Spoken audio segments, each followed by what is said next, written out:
It's news time. Information is power. Be current. The news headline. Updated.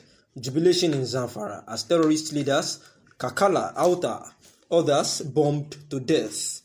The news in full. Wanted terrorist leaders Alhaji Auta and Kakala Ruga have been killed in a forest in Zamfara state. The notorious terrorist commanders met their Waterloo after a Nigerian Air Force NAF aircraft under Operation Daji acted on credible intelligence and bombarded their enclaves at Gusami Forest and Samri village in Benin Magaji, local government area of the state. It was reported that multiple airstrikes by the NAF jets, which were carried out in the early hours of Saturday, also eliminated Auta and Ruga cohort. The killings of the terrorists have sparked jubilation in military formations and several quarters in Zamfara state. It was also reported that from some sources that confirmed that dozens of terrorists who had converged at late Auta's residence for his burial were also struck by missiles of the military jets, with an unconfirmed number killed in the process.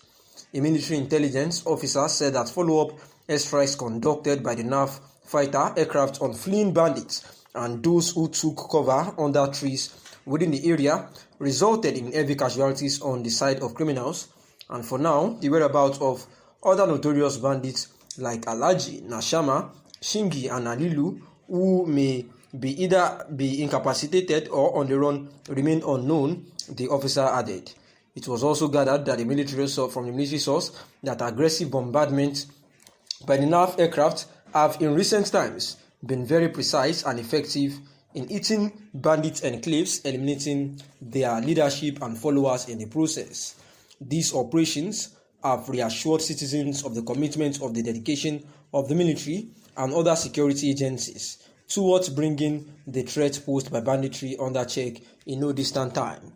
The citizens, especially around the affected communities, are enjoined to continually provide security agencies with credible information that will go a long way towards tackling the threat to their livelihood and also their lives in common, and also their lives and property. And this was as the military requested that the residents cooperate with them so that they can achieve the feat together. Therefore, it is something of jubilation for them as the enclaves were bombarded, and all these renowned bandits like in the Gusami Forest and Samri village in Benin Magaji local government area of the state, had been knocked down and killed during the missile attack from the military formation onto their camps. Democratic Party (SDP) Professor Yowuse Aga has urged separatist agitators to go about the agitations in a civilized manner to avoid bloodshed.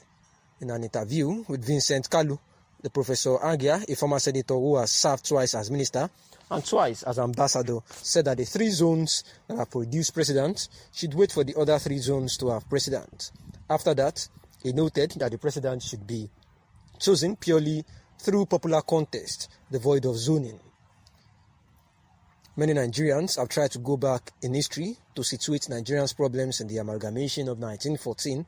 They say that Nigerians' amalgamation into one country should never be taking place because of our differences. These groups insist that the amalgamation's expiration date is over and is now the time for the dissolution of the federation. But I say these people are wrong. There is no manual for the formation of nations.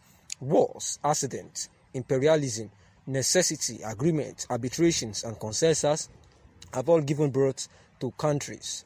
Our nation was born from imperialism and it became a British colony after the Berlin Conference of 1884 to 1885. But we shook off the shackles of colonialism and emerged as an independent nation.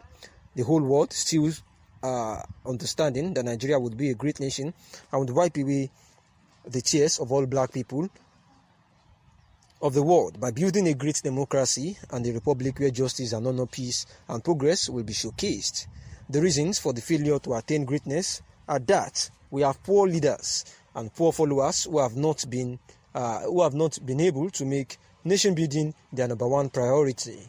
Our leaders have continued to wallow in ethnic racism and corruption. Ironically, it was based on Pan-African unity and nationalism, and our founding fathers got independence. But soon after independence, we have systematically destroyed every fabric of nation building through corruption and ethnic racism. The last 6 years have been the very worst in throwing up Nigeria's fault lines. The parties have failed to give leadership, and they lack ideological commitment, purpose, or clarity. The weak institutions of states have been unable to defend democracy, and the Nigerian people have yet not resolved on national greatness. When we decide, nobody can stop us, the professor says. The professor also noted that the Nigerian elite must come together and overcome their apathy and decide to make Nigeria great through comprehensive restructuring of the federation, saying that we need more efficient and leaner federal civil and public service, and that we need the states to be stronger and the federal government to divest itself of its overwhelming control at the center, saying that we must resolve to tackle tribalism with greater intensity that we have fought corruption, saying that the last thing we need to do in addressing our nation's calamity is to recruit into politics and public sphere people with sound character who see wrong as wrong and who are courageous to stand up to forces that seek to destroy Nigeria. Asking about insecurity, saying that we started with Boko Haram and now ISWAP, saying that the United Arab Emirates recently named some Nigerians sponsoring the insurgent group, saying that Nigerians were excited, thinking that those who have contributed to the plunging this country into the crisis that has got millions of dollars and the carnage that followed will be prosecuted. However, the presidency said charging them is not a priority, and the professor was asked about his view on this particular statement. Response saying that the view is that the government has been living in denial and that Nigeria is first starting from a civil war that religious extremists and ethnic bigotry are foisted over us. The government has invented semantics of deception, which is helping terrorists by packaging them as bandits and even worse, non-state actors. I was walking on eggshells to call the foreign Fulani terrorists arsonists, rapists and land grabbers through genocide as non-state actors. Kidnapping has been packaged as a foreign flourishing business as well.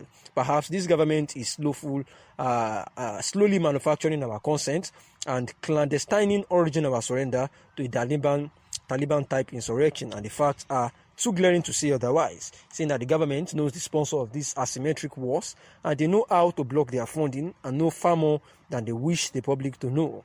We lift our eyes to God in the knowledge that every terrorist era has an expiry date, and may God Almighty hasten such expiry. And this was the response of the professor, talking about how the government has claimed, to be weak to address the situation of the terrorism in the nation. The movement for the actualization of the sovereign state of Biafra, MASOB, has celebrated the release of 19 of their members who have been detained since 2006. The celebration coincided with 10 years anniversary of the death of Igbo leader Dim Chukwuemeka Odumegwu Ojukwu, Eze Igbo Gburugburu. In a statement, MASOB leader Uchenna Madu described Dim Chukwuemeka Odumegwu Ojukwu as the greatest Igbo man that has